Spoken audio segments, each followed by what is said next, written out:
Your Excellency, our room has brightened by your presence, by the presence of our honorable chief guest. To start with the fireside chat, I'm going to request, as I said, he's young, he's dynamic, he's the brain of today who has a big vision. And of course, the intelligence, I must say that par excellence yesterday was completely overwhelming to hear all our esteemed dignitaries who've traveled from across the world. And it's going to be a fireside chat, and we're going to create some fire in the house and let us all get into a different mode altogether. May we please request Bhavin Shah ji to kindly join him here with us. A whole hearty welcome to you, Bhavin Shah, sir. Jai Shri Krishna. How are you doing today? Thank you, sir. So you can have your favorite chairs. Thank you, dear sirs.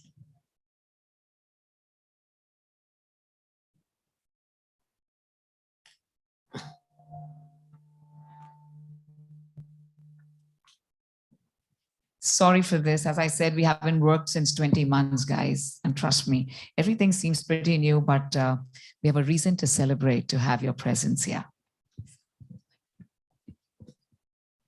Yeah, I guess we all are used to Zoom, so we are only supposed to wear jackets on the top. So this is a bit new and awkward. I do agree to that.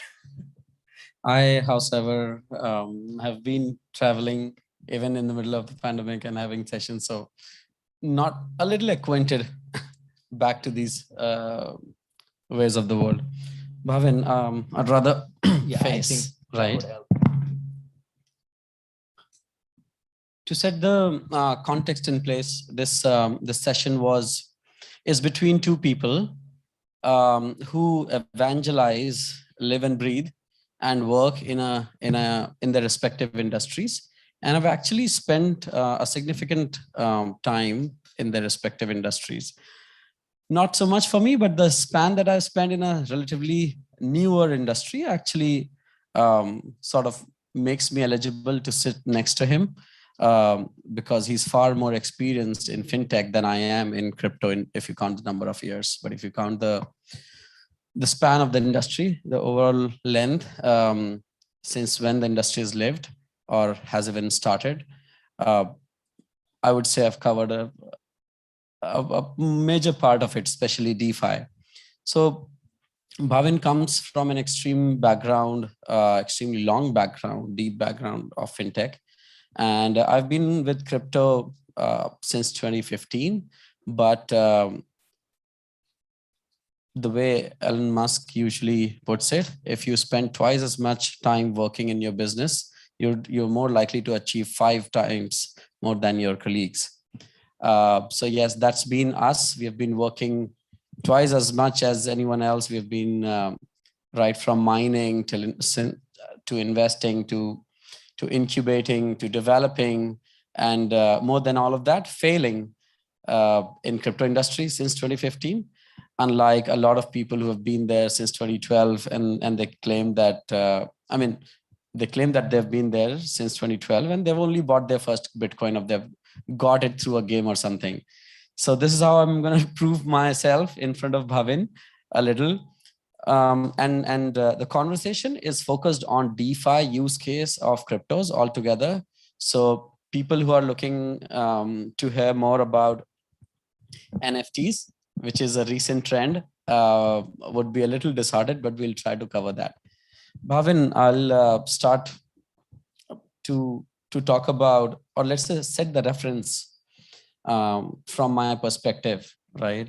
We have incubated, I started investing in Fintech, I think 2014. And at that point in time, we were not actually investing capital, we were investing tech. Yep. And that was my first acquaintance to tech when I started traveling across Hong Kong, Singapore, and these payments markets. Yep. And since then, it has been a part of me. And of lately, I thought crypto and banking was a fantastic concept, and we started getting into crypto banks. Very soon, we'll have Kumar here, who runs Kasha, a crypto bank, which is one of our large portfolio companies, and many more. Today, DeFi seems to have gained more traction, more TVL, as they call it, total value logged, than the banks have gained all through the last 5 years, right, of crypto operations. And hence people are talking about DeFi, right? Could you sort of guide us or tell us what makes the non-KYC, non-compliant, absolutely tech DeFi more adoptable than super compliant, super easy UX, already like prevailing for the 20 years or last 30, 40 years banking system? Why do you think is this gap? What makes these two so different from each other? Look, firstly, I'm a bit more ancient than you described, I must say that, because I do come from traditional finance industry. I've been advising financial institutions, regulators for last almost 18 years. And Fintech also is something in my industry is considered very new, right? So crypto is even newer than Fintech from the traditional sense perspective. But look, what you said, right? The total logged value. I would put it this way, crypto is not unique. There are many other examples in today's world where you find that the total logged value is significantly higher. I'll give you an example. Take a company called Beyond Meat, right? Beyond Meat is made from peas. The total valuation of Beyond Meat today is higher than the total green peas market globally, right? That's how it is. And it's exactly the same example probably we have seen of Tesla, where the valuation of Tesla is significantly higher than combined top 3 automobile manufacturers. I think what it actually shows is promise of future. And that's exactly what applies in case of decentralized finance and the crypto world. There is a promising future, and probably that's the reason market is valuing it and betting towards that future, right? Coming back to your question as to what is the key difference, I think, look, difference is quite clear. You look at traditional finance, extremely bureaucratic, more importantly, extremely time consuming, inefficient, and very costly. What decentralized finance is promising is to be much more safer, faster, and cheaper, right? But it comes with its own set of challenges on its implementation, and the fight of traditional versus bureaucratic organization and the new coming organization continues to be there. However, I do believe there exists a future where all can coexist, but I think there is a long way to go before that. Thank God you put the last Thank God you put the last statement of long future, because long way, sorry, because though I'm supposed to advocate a DeFi on this stage, I would still advocate security of investments and security of hard-earned money of people. And that's where DeFi has sort of, if not entirely failed, but at least has put down some pressing concerns with the failure of a few protocols. But then actually we see in this conversation, which was supposed to be a hard wall between you and me and centralized finance and decentralized finance, you seem to have already started advocating decentralized finance. And hence I'll have to shift towards or bend towards centralized finance a little. I'll actually rephrase the question. Centralized finance has good UX, has compliance, and has the security of the government. Decentralized finance has no compliance. It's not meant to be regulated, first of all, by nature of it. As of now, I would say it lacks UX as well. I mean, user experience isn't as amazing as you would have, yeah, with okay, sorry, not with banks, with the wallets. Banks don't know nothing about UX. But yes, new fintech companies have amazing UX. Why do you see the growth of CFI, centralized finance, sorry, growth of DeFi, and especially the graph that we have made, if you compare it to the CFI growth, the centralized finance growth, it's way better. Yeah. I'm sure you would agree, right? Absolutely. I mean, it took 20 years for us to promote insurance. Look, the short answer is very simple. Any ability to transfer value, right, in an efficient way has demand in the market, right? You And- believe humans are an intelligent race? No, I think it's a combination, right? There's always a tulip mania. So we can't deny that. But I think at the end of the day, that is how the system works, where few people get interested. And I'll put it, let's go a step backwards, right? How did all these start? It started with what? 2008, middle of global financial crisis, Bitcoin's announcement through a white paper by Satoshi Nakamoto.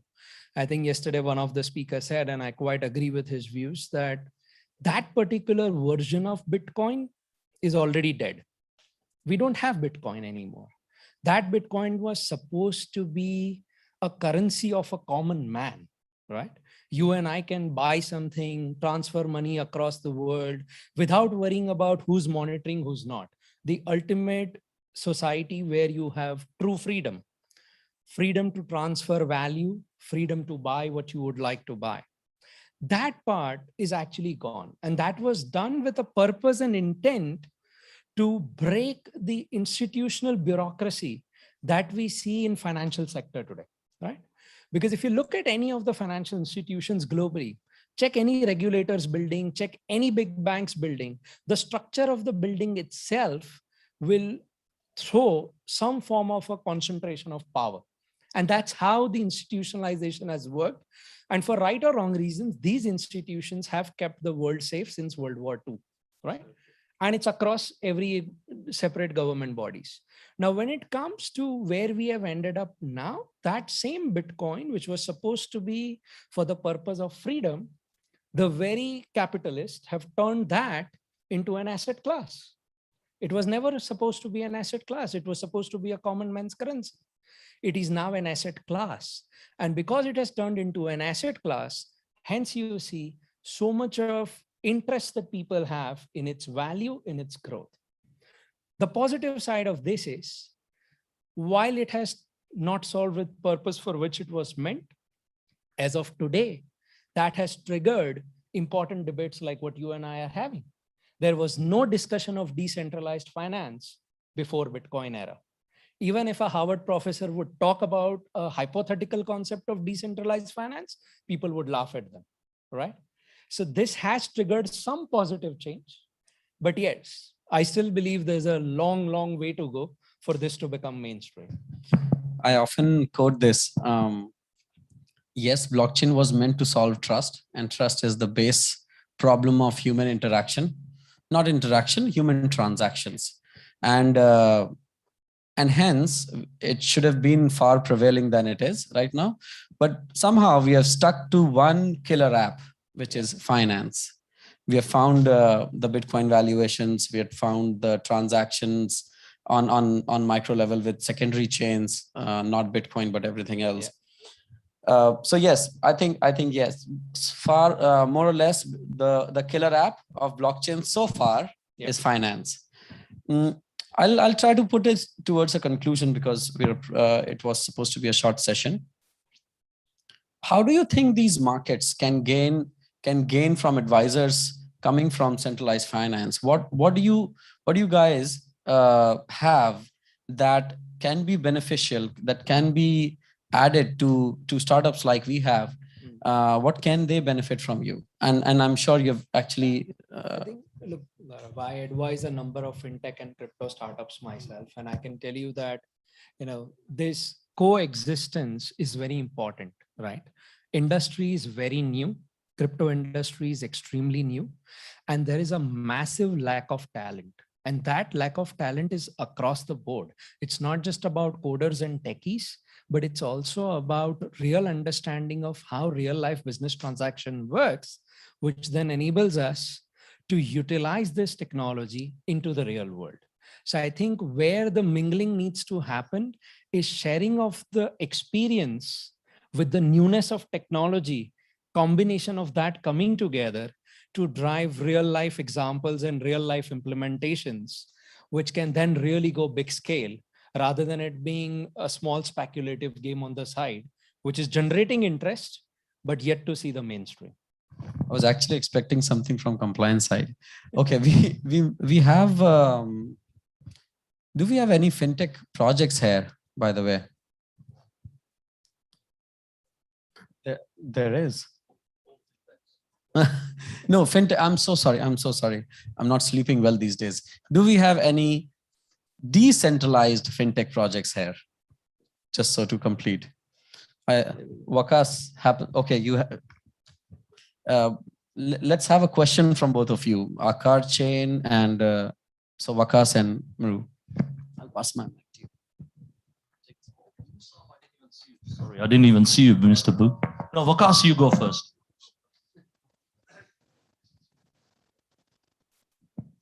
Sorry, I just arrived. How can you dump me on this, Gaurav? Okay, so the question is about DeFi, no, decentralized finance. Do you have any question from an advisor from the centralized? Okay. This is why it's not a question from you, because you have spent a lifetime. Thank you. But do you want me to ask him a question? Yes, please. Okay. So in terms of these, I'll put it the same way you've done it yesterday. Make it controversial. you remember that. Well done. All right, I'll make it really hard. All right. So what's your view of banks and regulators, especially in this country, on disrupting banks with no banks, as in neobanks, as a decentralized model, but also with the IPFS type of model? You get it? Short answer, long way to go. That's what I thought. I did the first paper on digital assets custody for DFSA. It took few months for the paper to actually get released. And this is still, we are talking about 2 free zones who are active in this space. I think it's a long way for central bank to consider that. Having said that, the central bank is genuinely considering what is the centralized digital banking currency, right? So there is a public news where the local central bank has done an experimentation with ASS Sama on trying to do a digital currency transaction as an experiment and how it works. And should that work, how they can scale it up. So CBDC is something I see as an immediate future before I see a truly decentralized finance operation at a banking level in the country. But CBDC is still government control, for one of better words. Yes, that's correct. But in terms of, there are so many neobanks and so many coins and so many DEXs happening just now. How do you see, in terms of regs as well as governments allowing some of these to happen, like we have in, Switzerland, Estonia, blah, blah, blah, right? Yeah. Can you see that happening in the next 12, 16, 20 months? No, not in next 5 years for sure. I don't see that happening. In fact, what I do see is— What do you see stopping it? What I see stopping it is, I think we are a very, when you look at the economies, there's a certain scale of economies that exist. And within that economy, there's a certain limitation. We belong to an economy which is very much still dependent on oil income across the region, right? That is our primary source of income. And hence, that essentially drives our budgets and our fiscal and monetary policy. Unless we have ability to change that fiscal and monetary policies and bring diversification there, for us to move is a very big step. We are still talking about the region in which majority of the currencies are pegged to US dollar, which is also because oil gets traded in US dollars, right? So there's a long way to go before we talk about a truly free market economy. We are not as mature. We are very young countries across the region, very young economies, which are still on the learning path. So we would perhaps see some of the matured economies first going there before we will see the emerging economies going that path. Okay, thank you. Wakas ji. Sorry, that's so kind. Thank you. I'm saving you your legs. Hi, good evening. Hi, Wakas. I'd like to ask, when you're talking about decentralized finance and projects actually moving on the DeFi sector, we have a lot of crypto assets and we don't have much projects actually moving across on the DeFi segment. But when we actually talk about DeFi, why, when it's a crypto segment, why only staking is considered as a DeFi opportunity when traditional investment opportunities could also be a part of the DeFi ecosystem? And why only, again, not coming to the regulatory part again, because when regulators are actually, when regulating only this is the second part of the question, when regulators are only regulating the traditional ecosystem of investments, why can't that be replicated simply on the DeFi segment apart from the staking angle that we're talking about? So look, two parts to it, right? Sorry. Focus, you can also talk about your use case. Yes. No, I'm only talking about because of our experience where we're tokenizing real estate, and it becomes an obvious choice where real estate investments is considered to be the most favorable investment destination. And when we are decentralizing this investment opportunity, why we have to take alternative routes, and why can't we have a clear path segmented on this? So look, three parts I'll answer, right? Yes. Firstly, why is DeFi perceived the way it is perceived? Simple answer is it's a way new concept. And if you look at last 10, 15 years, the speed at which the whole finance has evolved and the speed at which tech has entered, right? Because you imagine there was just one fintech. Now we have insurtech, we have wealth tech, right? Asset management tech, everything is tech. Regulators are also learning, right? And speed at which regulators learn is typically slower than the wider market, right? So that's one part. B, what do you actually focus on has also become a very big factor for regulators, because so many things are moving at such a speed. So I have seen this in my time, that where there was a point at which there was a massive push towards insurtech and a lot of people were investing on insurtech. You are from real estate market, right? Until about 5-6 years back, there was this big discussions about multiple REITs coming across GCC, Yes. right? Yes. And number of REIT regulations did come out. But in reality, eventually, there are only 5 or 6 REITs in the region. And regulators, that's why sometimes believe, should they really come up with regulations proactively, or should they wait to see whether the market really picks up and there is a genuine need for it or not? So that's one thing. Second part is, right, at the end of the day, regulators' job is to protect the end investor, right? And anything which you are not dealing with the asset directly and deal indirectly can be, as per the law, interpreted as a financial service.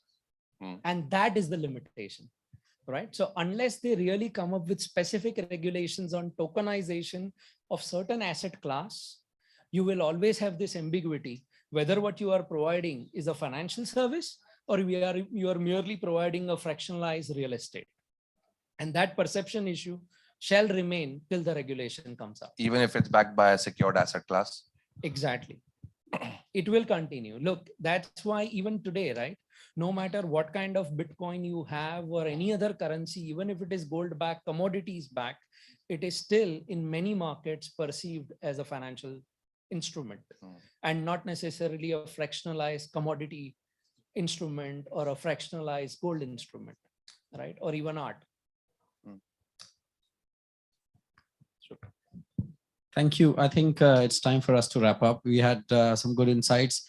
I know it was not relevant to a lot of people here who are not dealing with the DeFi segment, and it was full of jargons.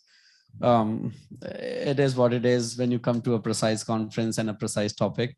But yes, thank you, Bhavin, for being insightful about the subjects we discussed.